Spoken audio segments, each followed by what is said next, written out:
అది వచ్చి పార్టీ ప్లేనర్లో ఒక డెసిషన్ తీసుకోవడం జరిగింది. చంద్రబాబు నాయుడు గారు బాబు వస్తే ఇంటికి ఒక జాబ్ అన్నాడు. అది పూర్తిగా నిర్విరామైపోయింది. చంద్రబాబు నాయుడు గారు రైతు లోను పూర్తిగా తోస్తానన్నాడు. అది ఎక్కడ ఈరోజు ఈనాడు పేపర్లోనే రాస్తారు పూర్తిగా దెబ్బతినిందని. చంద్రబాబు నాయుడు మహిళా లోన్లు పూర్తిగా దోస్తాడు. అది పూర్తిగా నిర్విరామైపోయింది. ఆయన ఒళ్ళంతా రక్తం అంతా వెన్నుపోటు రక్తమే కానీ అబద్ధాల రక్తమే కానీ మాట ఇచ్చి నిలబెట్టుకునే రక్తం కాదు అది.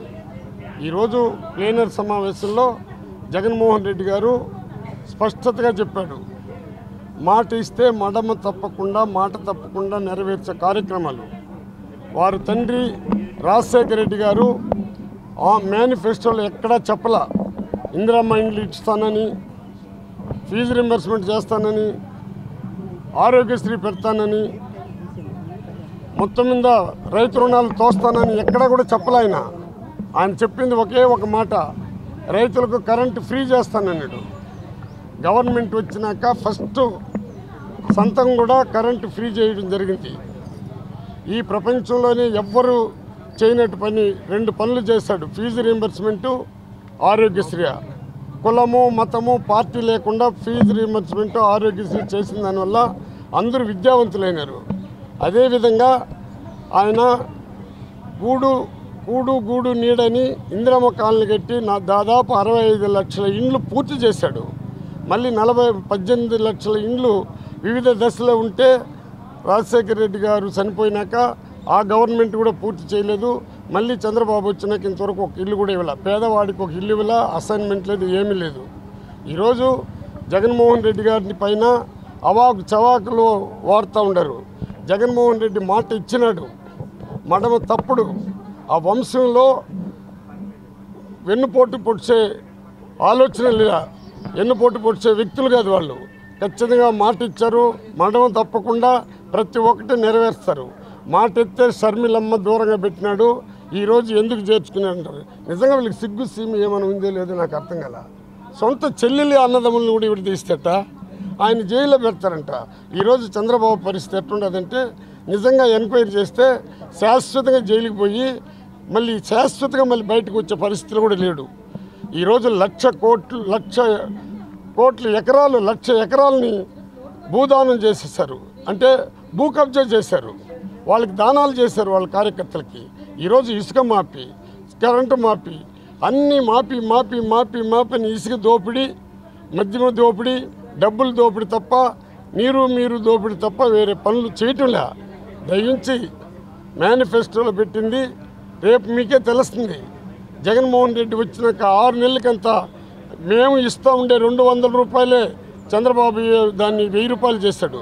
అది చంద్రబాబు మొత్తం 1000 రూపాయలు ఆయనది కాదు, అది సెంట్రల్ గవర్నమెంట్ 700 ఇస్తూ ఉన్నది. 300 మన గవర్నమెంట్కి చేస్తున్నది. రేపు జగన్మోహన్ రెడ్డి ఇస్తే 2000 ఇస్తానంటున్నాడు. మీ మాదిరిగా పార్టీ పెట్టి ఒక కులంకో ఒక మతానికో ఒక జన్మభూమి కమిటీలు పెట్టి ఇవ్వరు. మొత్తం మతము కులము లేకుండా పార్టీలు లేకుండా నేను ప్రతి ఒక్కటి చేస్తానన్నాడు. అది ఎంత గొప్ప సంస్కారమో మీరు ఆలోచించండి. ఈరోజు ప్రభుత్వంలో మతము పార్టీ కులం పైన పెరుగుతూ ఉండదు. రెండోది కూడా చెప్పాడు ఆయన జగన్మోహన్ రెడ్డి, నేను చేసి చూపిస్తానన్నాడు. అక్కడ బాబు వస్తే జాబ్ వస్తుందన్నాడు, బాబు వచ్చింది, జాబ్ పోయింది.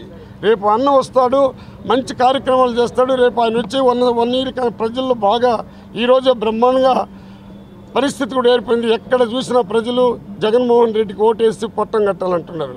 ఆయన జైలుకి పోతాడంట, శర్మిలమ్మని తీసుకొని వచ్చినాడంట. ఆయన జైలుకి పోయేటప్పుడు శర్మిలమ్మని తెచ్చినట్ట. నిజంగా వీళ్ళు ఏ విధంగా మాట్లాడుతున్నారో, వాళ్ళకి మానవత్వం ఉండి మాట్లాడతారో, మనసుండి మాట్లాడుతున్నారో నాకేమో అర్థం కావట్లా. సొంత మామని వెన్నుపోటు పొడిచాడు. ఆ వెన్నుపోటు పొడిచిన వల్ల చంద్రబాబు నాయుడు వెన్నుపోటు పొడిచిన వల్ల ఎన్టీ రామారావు చనిపోయినాడు. ఈరోజు ఎన్టీ రామారావు ఫోటో పెట్టకుండా 5 సీట్లు గెలిస్తే కూడా మా పార్టీని మేము భూస్థాపన చేయించుకుంటాం. మేమే 5 సీట్లు గెలిస్తే కూడా ఎన్టీ రామారావు ఫోటో పడి, ఎందుకంటే ఎన్టీ రామారావు వెన్నుపోటు పొడిచినారు, ఎన్టీ రామారావు తీసేశారు. ఈరోజు జగన్మోహన్ రెడ్డికి స్పందన చూసి, జగన్మోహన్ ఆదరణ చూసి భయపడిపోతున్నారు. ఒకే ఒక వ్యక్తి, ఒకే ఒక శక్తి 67 మందిని గెలిపించారు. ఎంతోమంది ముఖ్యమంత్రులు ఉన్నారు, ఎంతోమంది ముఖ్యమంత్రి కొడుకులు ఈరోజు ముందుకు రాలేకపోతున్నారు. ఒకే వ్యక్తి ఈరోజు 67 సీట్లు గెలుచుకున్నారు.